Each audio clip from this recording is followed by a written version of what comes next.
क्योंकि राजकोषीय घाटा होना नहीं चाहिए। सरकार में तो कोई घाटा है नहीं, तो कोई अधिकारी नहीं बता रहा है, तो गलत बात है। सरकार के पास पैसा पड़ा हुआ है और विकास के काम रुक जाएं, इससे बुरी बात को हो नहीं सकती। घनश्याम जी ने जो भी मुद्दा उठाया, शायद उन्होंने पूरा तहकीकात करके उठाया होगा। किसी को फायदा पहुंचाने की वजह से सरकार कभी लोन लेती है, कभी किसी हेड से पैसे को पीडी खाते में डाल करके उसको खर्च भी बता देती है। तो ये सरकार का सिस्टम है, सरकार को चलाने की अपनी अपनी व्यवस्था है। और जो घनश्याम तिवारी जी ने आरोप लगाया, ये सरकार इसी प्रकार का काम कर रही है। अधिकारी इनको बहकाते रहते हैं, सही चीज की स्थिति को स्पष्ट नहीं करते हैं और इनके पास समय नहीं है। ये तो अपने काम में लगे हुए हैं, इनका विकास से कोई लेना देना नहीं है। सरकार पे कर्ज बढ़े तो बढ़े, इन अधिकारी मंत्रियों को कोई चिंता नहीं है। तमाम तरह के सवालात से सरकार घिरी है। लोकेश जी, क्या सरकार में कोई व्यवस्था नहीं है?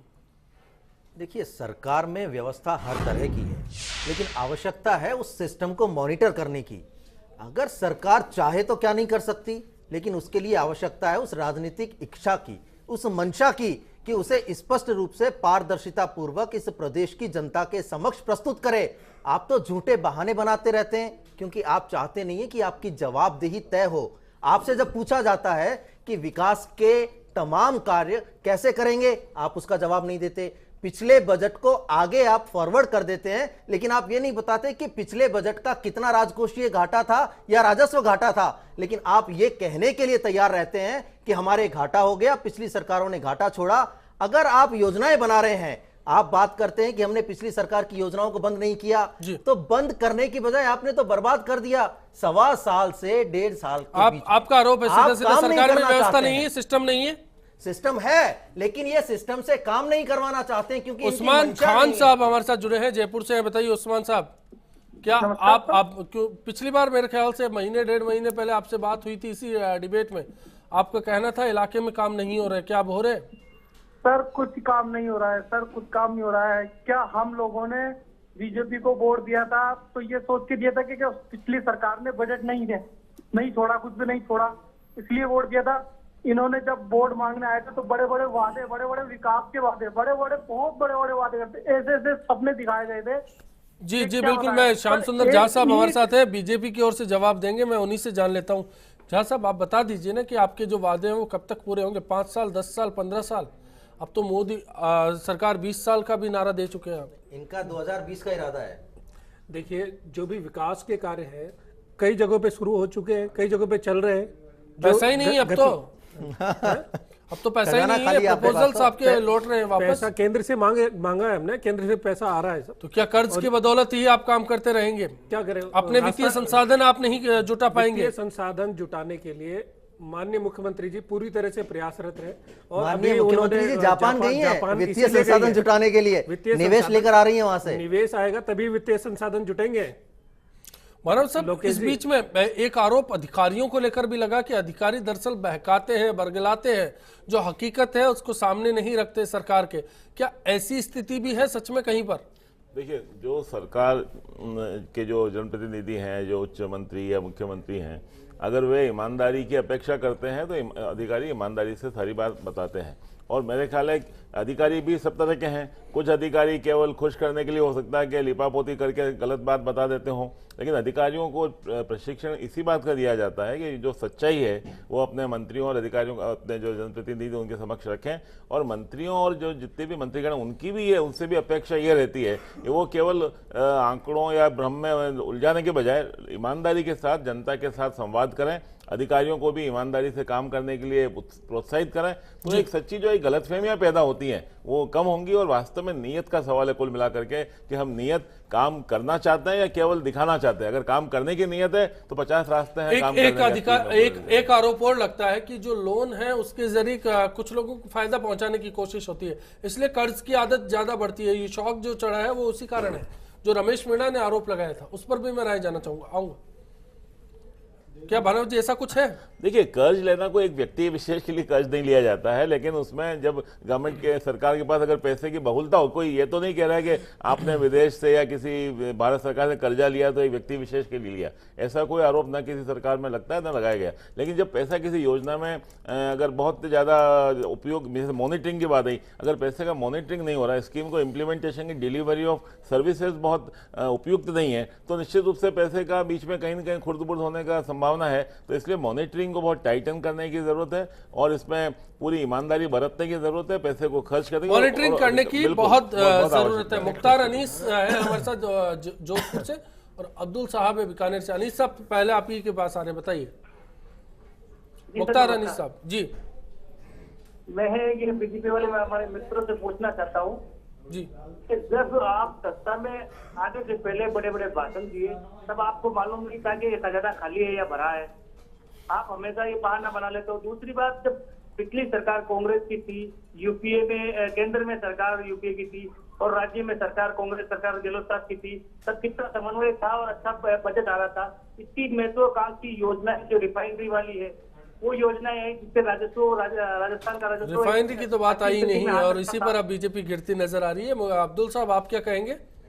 मैं आपसे निवेदन करना चाहूंगा कि सबसे बड़ा जो अकाउंटिंग सिस्टम होता है जी, किसी भी सरकार की सफलता के लिए, और ये जो कर्ज की जहाँ तक चर्चा हो रही है, तो अकाउंट्स जो समझ जो है हमारा लेखा समझ, इसको जो है सस्टेन किया जाना चाहिए, इसको मजबूत किया जाना चाहिए।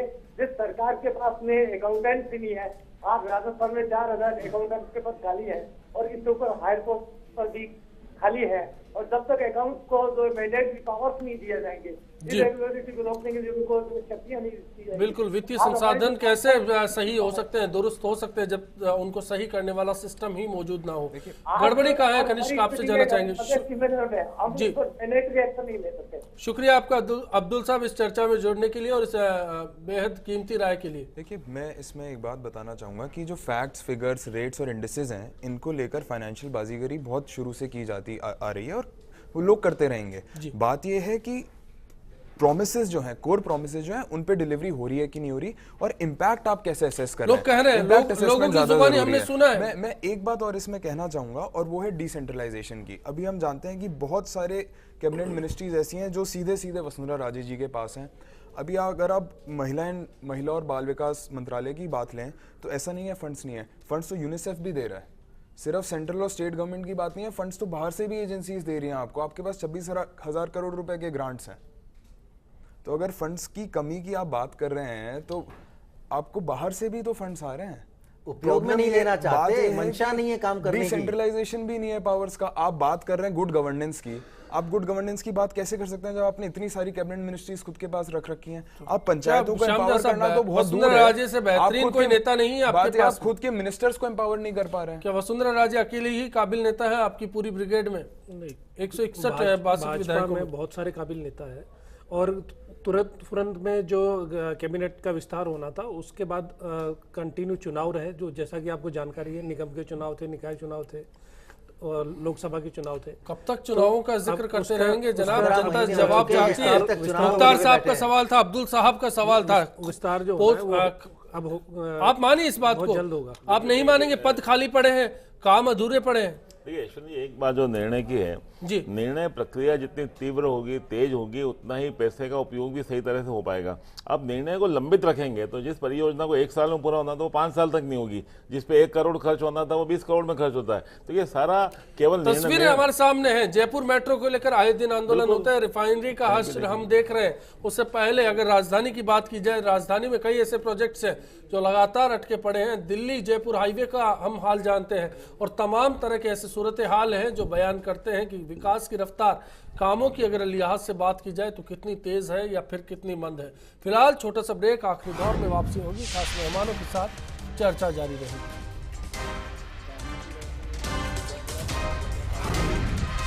राज्य सरकार को अपने अतिरिक्त संसाधन और आय के लिए विशेष प्रयत्न करने होंगे, न कि किसी वित्तीय संस्था से ऋणाधिक भार को राज्य पर बढ़ाना। सरकार वित्तीय बजट जारी करती है, उसके मामले में सरकार की जवाबदेही बनती है कि जो भी बजट में घोषणाएं करती है उनको लागू किया जाए, परंतु ऐसा हो नहीं रहा है।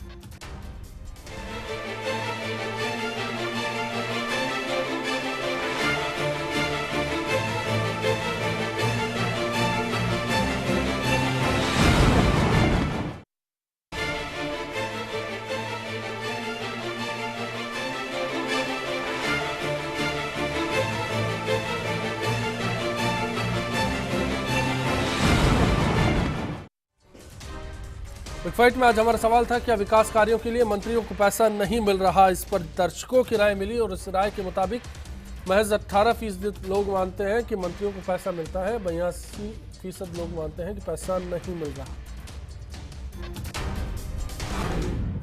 इन 82% पे कुछ कहना चाहेंगे श्याम सुंदर झा साहब? आप लोग आपकी बात से इत्तेफाक नहीं रखते, कॉलर्स ने भी माना और राय में भी है हमारे सामने। नहीं, पैसा अगर होगा तो मिलेगा, और जो पैसा नहीं, आप लगातार इसी बात को मान कह रहे रहे हैं। जो आपकी मुख्यमंत्री कह रही हैं, आज स्पष्ट हो गया, बिल्कुल पारदर्शी रूप से सबने देख लिया कि 9,000 करोड़ आपके पास रखा था। आप अभी भी 9,000 करोड़ रुपए तो आपको बताया, 9,000 करोड़ रुपए क्या बैंक करप्ट हो जाए सरकार? उसमें से कितना राजस्थान सरकार क्या बैंक करप्ट हो जाए? आपने जो इतना कर्ज का बोझ छोड़ा, उसका ब्याज चुकाने के लिए 9,000 करोड़ से कुछ नहीं होने वाला।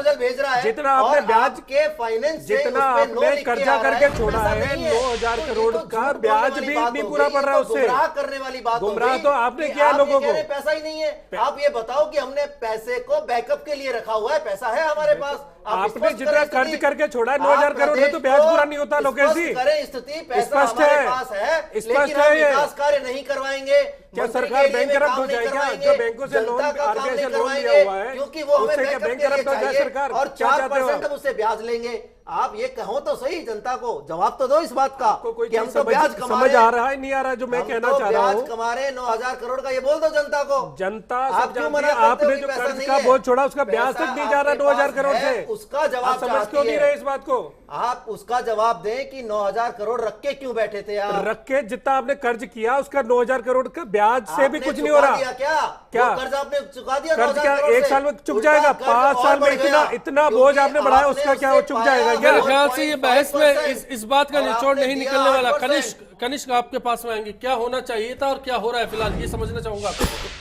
देखिए, होना तो ये चाहिए कि फाइनेंशियल अकाउंटेबिलिटी हो, टाइम बाउंड डिलीवरी हो, और जहाँ तक फंड्स की बात है तो ऐसा भी नहीं है कि फंड्स नहीं है और कर्जा लेना पड़ रहा है। काफ़ी सारी चीज़ों के लिए तो सेंट्रल गवर्नमेंट बिल्कुल डेडिकेटेड बजट देती है और वो बजट पूरा आ भी जाता है। अभी मिड डे मील प्रोग्राम कह रहे हैं कि जो कर्ज बढ़ा 82,000 करोड़ गहलोत के राज में शुरुआत में था और 1,31,00,000 करोड़ ये पहुंच चुका है, इसका अनुमान है। अभी सेंट्रल गवर्नमेंट और स्टेट गवर्नमेंट दोनों की क्या चुकाने के लिए रख रखे थे क्या? अभी सेंट्रल गवर्नमेंट और स्टेट गवर्नमेंट दोनों की ऐसी मंशा है कि पब्लिक एक्सपेंडिचर को थोड़ा कट बैक किया जाए और फाइनेंशियल डिसिप्लिन लाया जाए, तो ठीक है। अगर ये इनकी फाइनेंशियल पॉलिसी है, ठीक है, इसी पे चला जाए। मगर जो फंड्स हैं उनका तो टाइम बाउंड डिलीवरी हो, उनसे तो कॉन्क्रीट काम किया जाए, उनसे तो कोई इम्पैक्ट दिखे, उनका तो कोई इम्पैक्ट असेसमेंट हो। जितना पैसा है उसे ही पूरा खर्च किया जाए। जी तनिष्क जी, 9,000 करोड़ रुपए से जो योजनाएं अभी चल रही है, मेट्रो कंटिन्यू है, उसको बीच में रोक नहीं सकते, उसके लिए पैसा चाहिए। पिछले बजट में तो साफ मना कर दिया कि मेट्रो की आवश्यकता नहीं है। आप देखिए अपनी ही पार्टी और अपनी ही मुख्यमंत्री के बयानों से वो कर रहे हैं। बैकअप होना चाहिए, नहीं होना चाहिए। मुख्यमंत्री पहले ही भाषण में ये कहती है प्रदेश के लिए पूर्व मुख्यमंत्री जबरदस्ती मेट्रो लेकर आ गए, उनकी आवश्यकता नहीं थी तो आप बंद कर देते। आपने ये कहा कि उसकी जरूरत नहीं है तो बंद कर देते, क्यों मेट्रो पे पैसा? सवाल उसका नहीं है, सवाल है कि जो पैसा आपके पास में पड़ा है उसका इस्तेमाल नहीं हो रहा और आप लगातार फाइलों पर इनकार करते जा रहे हैं। सवाल दरअसल इसलिए है, सवाल इसलिए भी आपकी मंशा पर उठता है कि विधानसभा में आप ही के विधायक जब सवाल पूछते हैं तो सरकार इनकार क्यों कर देती? जो भी जवाब पेश करे, ट्रांसपेरेंसी की बात है, क्यों नहीं करते आप ट्रांसपेरेंसी? वो जो पैसा है किसी एक विभाग का नहीं है। और इसको 2,000 करोड़ का सवाल नहीं है, या शाम 2,000 करोड़ का सवाल नहीं है। पूछा आपके विधायक ने, सरकार ने जवाब क्यों नहीं दिया? उसका क्या जवाब देंगे? आपकी सरकार आज भी हमारे विधायक से जो सवाल पूछा गया उसका सदन में जवाब दिया जाएगा। आपको सवाल पूछने की स्थिति में भी नहीं है। जवाब नहीं मिला तभी तो कांग्रेस तो सवाल पूछने की स्थिति में भी नहीं है। कांग्रेस में तो इतनी काबिलियत भी नहीं है, सवाल भी नहीं पूछ पा रही। ऐसा विपक्ष तमाम बहस के बीच में ये मुद्दा आता है, चाहे कांग्रेस हो चाहे बीजेपी हो, दोनों के राज में फाइनेंशियल जो मिसमैनेजमेंट है वो रहा है, लगातार कर्ज बढ़ा है। आपने एक बहुत अच्छा बोला, रिफाइनरी ऐसा प्रोजेक्ट था जो इस प्रदेश को पैसे के साथ साथ रोजगार देती। आपने उठा के ऐसे मोड़ में पटक दिया कि उसका कोई उपयोग नहीं लेना चाहते। बीजेपी उस पर जवाब आ चुका है लोकेश, इसलिए मैं इस पर बात नहीं करूंगा। उस पर जवाब आ चुका है, उस पर जवाब आ चुका है। हो सकता है कि बेहतर जो है विकल्प उनकी तलाश की जा रही हो और ज्यादा रेवेन्यू जनरेट करने की बात की जा रही है। और राजस्थान के वित्तीय जो हालात है उसको लेकर मुख्यमंत्री बोल चुके हैं, लेकिन सवाल हम आज इसलिए लेकर आए कि सरकार ने जवाब नहीं दिया। क्या मानव जी, फाइनल कमेंट के लिए मैं आपके पास में आ रहा हूं, क्या सरकार की जवाबदेही नहीं बनती? और दूसरा, ये जो तस्वीर हमारे सामने आज है मौजूदा हालात में, ऐसे में सरकार को क्या करना चाहिए और अफसर अगर काम से ठीक से काम नहीं करते तो उन पर लगाम कैसे कसी जाए? देखिए, जवाबदेही तो सरकार की बनेगी ही। इस समय जो सत्ता में जो भी लोग हैं उनकी जवाबदेही तो बनती ही है। सरकार का, जनता ये चाहती है, जनता की ये अधिकार भी है सरकार से जानने का कि एक रिपोर्ट कार्ड जनता के सामने प्रस्तुत करे कि हमने ये वायदे किए थे, इसी समय में पूरा कर देंगे, आपने क्या कर दिया जी। और अगर ये नहीं कर दिया तो कारण भी बताएं सरकार को। आप दुर्भाग्य से लोकतंत्र में ये व्यवस्था हो गई, एक बार चुन लिया तो 5 साल तक जवाबदेही से मुक्त हो जाते हैं। तो जवाबदेही पैदा करनी पड़ेगी सरकार को, आंतरिक लोकतंत्र के माध्यम से और विधानसभा वगैरह जितनी भी संस्थाएं हमारे उसके माध्यम से। जहाँ तक अधिकारियों का सवाल है, अधिकारियों को छूट देनी पड़ेगी निर्णय, जैसा अभी कनिष्ठ ने भी थोड़ा इंगित किया है सर, कि अधिकारियों को निर्णय लेने की पूरी स्वतंत्रता होनी चाहिए कि निर्णय लेंगे तभी तो आगे काम चलेगा, और निर्णय के जितने स्तर होंगे उतना ही विलंब होगा। तो इसलिए निर्णयों के स्तरों में कमी करने की जरूरत है। जो बात विभागाध्यक्ष के स्तर पर होनी चाहिए तो उसको मुख्यमंत्री तक नहीं जाना चाहिए। जो बात नीचे कार्यालय अध्यक्ष तक हो सकती है उसको आगे सेक्रेटरी तक नहीं जाना चाहिए। जब पे जिसका जो अधिकार है उसको आप अधिकार दीजिए, और अगर गलती करता है तो उसके सजा के अनुशासनात्मक कार्रवाई करके उसके सजा दीजिए। लेकिन अनिर्णय करेंगे, अनिर्णय की स्थिति सबसे ज्यादा मारक है, और ये कहा जाता है कि अनिर्णय ही भ्रष्टाचार को भी जन्म देता है, और मेरे ख्याल है इससे बचना चाहिए सभी को। चाहे किसी की भी सरकार हो, पैगाम साफ है कि फैसले लिए जाने चाहिए और फैसले लेने से ही आदमी आगे बढ़ता है।